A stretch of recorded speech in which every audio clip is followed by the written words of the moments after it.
Today I'm at the Sidequest Expo in Portland, Oregon, and we're gonna find some Super Nintendo games.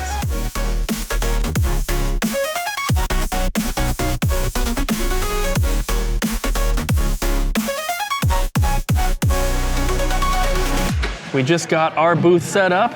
Got Ryan and Jess helping today.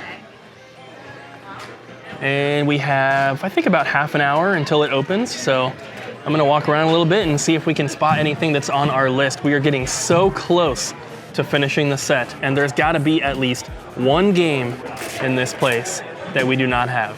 So tell me this, what is the story behind this? What is So it was a Toys R Us employee. Toys R Us? Oh yeah, see, look at that. That's the money shot right there.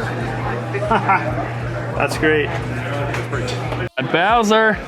Yo.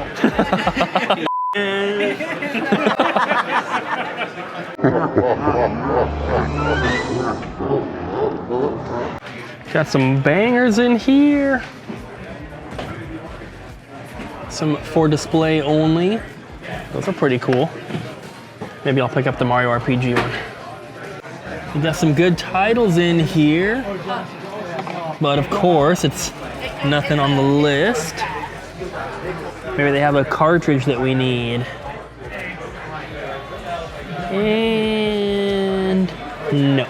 Since we are so close to finishing off the Super Nintendo library, places like this is really the only spot that I can actually get games without going on eBay, which I just don't want to do because it's not very fun. So I'm looking as hard as I can to try to find the games that we need. Even if I just end up with getting some cartridges or some loose manuals, that would also be cool. But so far, I'm not having too much luck finding anything on the list. 2 seconds later. I found one. Can I get this cartridge, sir? You may. Yes! I was talking to John. Okay. Showed him my list of games that I still need for my Super Nintendo collection. Yes. And you were telling me. I have Shin's Revenge, and I don't know what condition it is. What I'm gonna do is I'm gonna go home, and I'm gonna look at your list, because I don't have a complete in box Super Nintendo list. And so like, I care about like having a set, but I don't need boxes for 1/3 of it, especially when you're like 22 away. Yeah. And so I remember getting Shin's Revenge at a rental store or something. So I'll look at it, I'll send you the pictures, we can work out a trade or something. Like yeah. Heck yeah. Yeah. And I'll look, I might have some others. Okay. I'm gonna look tonight. I'll try to send you a picture like, hey, this is what I have, and we'll go from there. Yeah. And then maybe if he does have something, bring it tomorrow and get some more games for this video. I'm not here tomorrow, but Well, I'll have it. you're not too far. I'm not too far, and I'll have it secure for you. All right? Awesome. I'm looking forward to it. Thank you. Happy to help you out, man. You're Thank a great guy. Great channel, great person, great store. Got my support. Oh, John. I'm gonna cry now. So Malik's here, and you guys probably recognize him from the last SNES Quest video. And stopped at the store 2 days ago before this convention, and actually dropped off one more Super Nintendo game from my list that I guess you just didn't notice the first time around. I totally missed it when I was looking. It was because it's wild, but the wilds blended together, and for whatever reason, I just totally missed it. So yeah, I was really happy I found it. Yeah, so there was one more. Check it out. And here it is, Chester Cheetah Wild Quest for the Super Nintendo.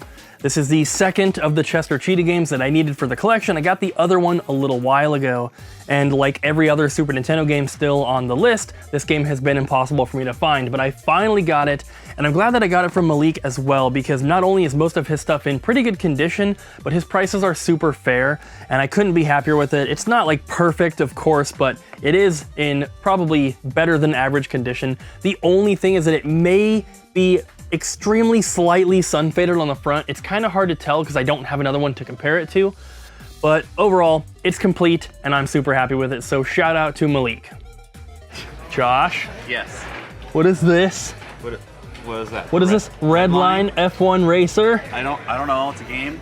Let's see it. Oh my God, we actually found one. Can't believe you have one. Is it complete? Says it is. We'll have to double check. Yes. I'll take it. Heck yeah. The first and only find. that's on the list. Yeah. I did get this though. Oh, cool. The for display only Mario RPG box. And you got a Wall Street Kid. And a Wall Street Kid for Cody. Perfect. I can't believe we found one, and it was from Stupid Geeks. So that makes it even better, from a friend's store. That is awesome.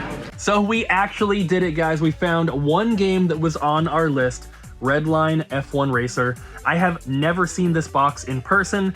This is one that is kind of like a sleeper one. Like, it's not a super rare game, but it is very hard to find. And I'm happy that I found it at this show, because going into this, you know, I was kind of hoping I would find more. But the show's a little bit smaller than it was the previous year, and I'm seeing a lot of box Super Nintendo games here, but it's not as many as I saw last time. And obviously, since we're getting closer to finishing the set, it's becoming harder and harder to find anything. So even to find one CIB game at this show that we needed, I'm happy. So I've never played this game.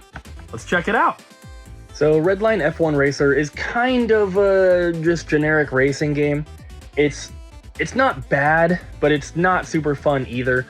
The perspective in which the camera is, like the way that you're looking, it kind of reminds me of Mario Kart a little bit, but in Mario Kart, you can kind of see when a turn is coming up a little bit easier than in Redline. They have to give you these like arrows that flash on screen to tell you when a turn is coming up, but it is extremely easy to just drive right off the track, to spin out if you're taking a turn too quickly or something like that. It is kind of cool that it allows you to like upgrade different parts of your car in between races and stuff like that, but I would not call this a fantastic racing game. This is probably not one that I would play again, but I'm glad I checked it out, because most of the games that I do end up trying out are platformers or something like that. This one's a little bit different, so glad I tried it, but probably not going to play it again. So here we are. Hello. I get to see the collection in person. What do you think? It's pretty awesome. Yeah. Wish it looked better, but yeah, it's a lot. It's a lot. This is just one room. This is a room I can show. Yeah. It's fun though. I enjoy. The other room is crazy. Yeah. Yeah. But I mean, even this room. Yeah. Look at all this. Yeah. Awesome. So you had said at the convention that you might have some stuff that you would be willing to get rid of, because you have the full set of Super Nintendo. I do, and only a third of it boxed. And I'm kind of at what I say is a bookend of my collecting. And you know, for me, I don't have room to properly display it. It's something I don't want to pursue, like a complete in box Super Nintendo set. It's kind of like the Super Nintendo box set was a sacrifice to complete other collections. And so when I heard that you were only 22 boxes away and I saw your list, I'm like, I know I'll at least have one of those. And well, turns out that he actually had 4 of them. Yeah. Yeah. So you're keeping the cartridges for your full set. Yeah, yeah. You know, for me, you know, having a complete set, like for me, Super Nintendo, like I don't have any connection like you do to Super Nintendo. I was a Sega Genesis guy, so Sega Genesis to me is like that. How you feel about Super Nintendo is how I feel about Sega Genesis, and you're a good guy, and you have a beautiful collection. And so knowing that some of these boxes are going to be part of a beautiful collection that's well displayed means everything to me. So that's why I'm doing this, and it's you, and it's you. So well, I definitely appreciate it. Yeah. So let's look at the games, or the boxes and manuals that he has for me. So starting off with Air Cavalry, and we opened all these up to get his cartridges out, but also to check them out. They all have manuals. I think some of them had like the posters and the registration cards. Yeah, all the goodies. So Air Cavalry, and all track down cartridges, that's not a big deal. And then War 3010, the Revolution. Yeah, and that's from a rental store, I do believe, in Reading.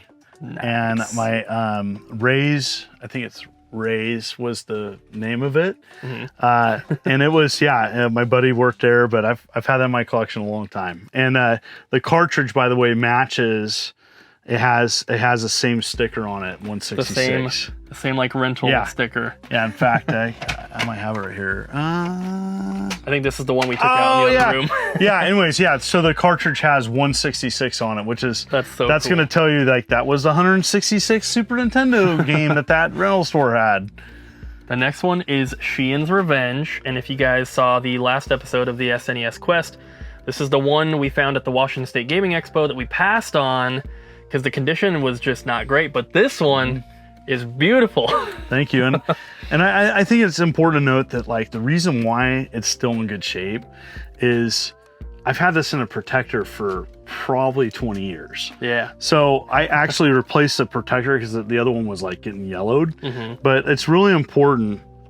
Even if it's not a high quality protector, it does make a difference and it will keep your boxes nice. Yeah. So it is, even if they're the inexpensive protectors, it does make a difference. Especially for just like shelfware and stuff. I mean, you know. Yeah, this one's it's not a 10 out of 10, but it's in really good shape. It's pretty clean. Yeah, it's but 8.5, 9. Yeah. I think this last one is probably the best condition one, which is cool because it's also the hardest one to find. Yeah. And it is Metal Morph.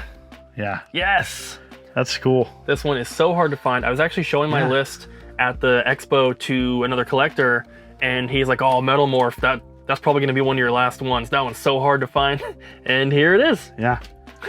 And what's crazy about Super Nintendo is because they're black boxes, they show every tiny little ding and the corners. Yeah, this is in really nice shape. I don't remember the story on this. I want to say I got it off eBay long ago, but I don't have don't have it in the memory banks. Well, this was the cartridge that we took out of it that he's keeping, and look at the condition on this cartridge.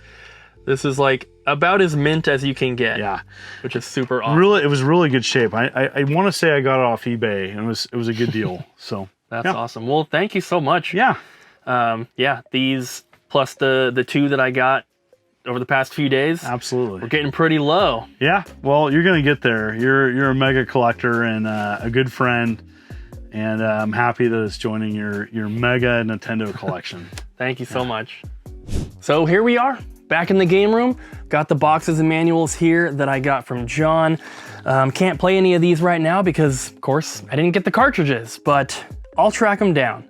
And I want to make sure that before we actually finish the Super Nintendo library, I have all of the cartridges and manuals for the boxes on the wall here behind me, because how lame would it be to finish this set on video but still need a bunch of cartridges or something. So my goal is to get all of those out of the way. And when we get that final complete in box game, it'll be the last piece that we actually need. And it's so crazy looking at the wall of Super Nintendo games here, because this is a set that I never realistically thought that I'd be able to complete. But at the point that we're at with it right now, we've actually got like all the hardest stuff to find out of the way. The most expensive and hardest to find game we still need is Three Ninjas Kickback, which compared to some of the other games in the library, it's not even that rare or expensive. So I definitely think that we're going to be finishing this set in 2025. At least that's my goal. And I want to thank you guys for being on this journey with me. I'm having a lot of fun making these videos, and it's giving me an extra reason to try out some of these Super Nintendo games as well that maybe I wouldn't have played otherwise. So thank you guys for that. I hope you enjoyed, and I'll see you guys in the next one.